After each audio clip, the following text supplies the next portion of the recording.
Ward number 32 Tandur municipality ప్రజలందరికీ నేను BRS అభ్యర్థి అయిన సంగీతా ఠాకూర్ నమస్కారాలు తెలుపుకుంటూ మీ అమూల్యమైన ఓటును నాకు వేసి కారు గుర్తుకు వేసి నన్ను బంపర్ మెజారిటీతో గెలిపించాలని నేను అందరితో విజ్ఞప్తి చేస్తున్నాను.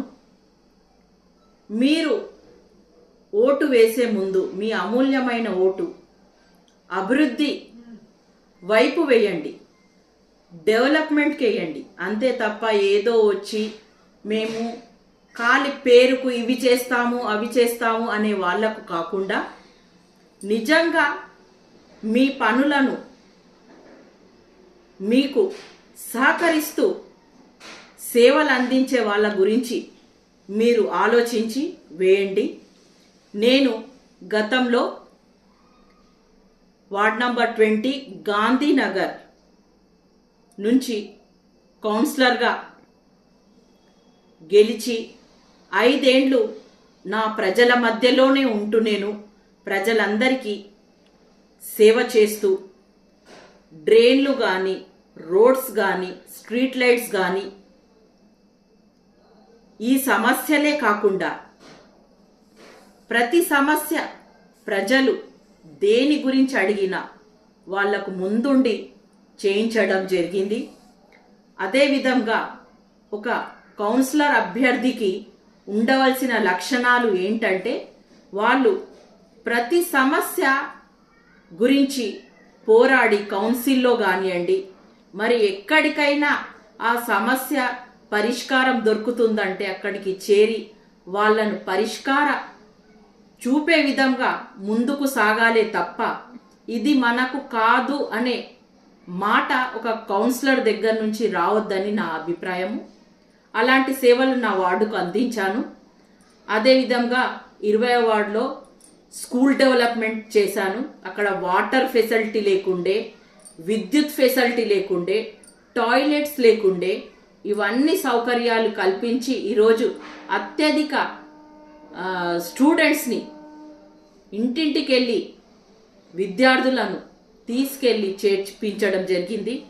అదేవిధంగా మహిళలకు డాక్రా గ్రూప్ లేక చాలా ఇబ్బందులు పడుతూ మా దగ్గర 20 వార్డులో 2 సమైక్యలుండే వాళ్ళు ఇబ్బంది పడుతుంటే వాళ్ళకు కూడా డాక్రా గ్రూప్ని అంగన్వాడీ టీచర్ అద్దె ఇంట్లు దొరకకామే ఎక్కడ పెట్టుకోవాలనో అర్థం కాక అద్దె ఓనరు వాళ్ళు ఖాళీ చేయమంటే ఎక్కడ వెళ్ళాలనో ఆమెకు అర్థం కాక చాలా అవస్థలు పడుతూ ఉంటే గర్భిణులు కూర్చోడానికి కానీ పిల్లలు కూర్చోడానికి కూడా ప్లేస్ లేకున్న సమయాన మరి నేను అంగన్వాడీ డాక్రా గ్రూప్ గురించి మా మాజీ ఎమ్మెల్యే గౌరవనీయులైన పైలట్ రోహిత్ రెడ్డి గారిని అడగడము, ఇమీడియట్ ఆయన శాంక్షన్ చేసి దాన్ని కట్టించేటట్టు నన్ను ప్రోత్సహించి కట్టించినందుకు మా మహిళలు 20 వార్డు మహిళలు, పిల్లలు, విద్యార్థులు, తల్లిదండ్రులకు అందరికీ సేవ అందించడం జరిగింది. అలాగే డ్రైన్ లేక మెయిన్ రోడ్డు నుంచి వాటరు ఇండ్లలోకి రావడం జరిగింది. ఆ పరిస్థితుల్లో చాలామంది ఇబ్బంది పడుతుంటే ఆ డ్రైన్లను కొత్త డ్రైన్లను వేయించడం జరిగింది. 30 ఏండ్ల నుంచి కూడా రోడ్డు లేని సమస్యలతో నా వార్డు ప్రజలు ఇబ్బంది పడుతూ ఉంటే నేను వచ్చినాకనే అక్కడ రోడ్డు వేయించడం జరిగింది. మరి నీళ్ళ ప్రాబ్లం కూడా చాలా ఉండే వాళ్లకు బోరింగ్ల ద్వారా కానీ మళ్ళీ ఇది మిషన్ భగీరథ కనెక్షన్లు ఇవ్వడం కానీ ఇవన్నీ నా వార్డులో ముందుండి నేను నా ప్రజలకు సేవలు అందించాను. కాబట్టి ఇదే వార్డు డెవలప్ కాకుండా 32 వార్డు కూడా బ్యాక్లో ఉంది, దాన్ని కూడా డెవలప్ చేయాలి అనే దృక్పథంతో మా మాజీ ఎమ్మెల్యే పైలట్ రోహిత్ రెడ్డి గారి ఆదేశానుసారం నేను ఈ 32వ వార్డుకి రావడము. నాకు మీరు ఒక అవకాశం ఇవ్వండి. నేను నెక్స్ట్ గాంధీనగర్ ఎలా అభివృద్ధి పథకంలో ఒక నంబర్ 1 వార్డుగా ఎలా తీర్చిదిద్దానో అదేవిధంగా 32వ వార్డుని కూడా నంబర్ 1 వార్డుగా తీర్చిదిద్దాలని నా సంకల్పము. మా ఎమ్మెల్యే రోహిత్ రెడ్డి గారి సంకల్పం కూడా అదే. కాబట్టి నాకు మీ అందరి సహకారం కావాలి. మీరందరూ నన్ను ఎన్నుకొని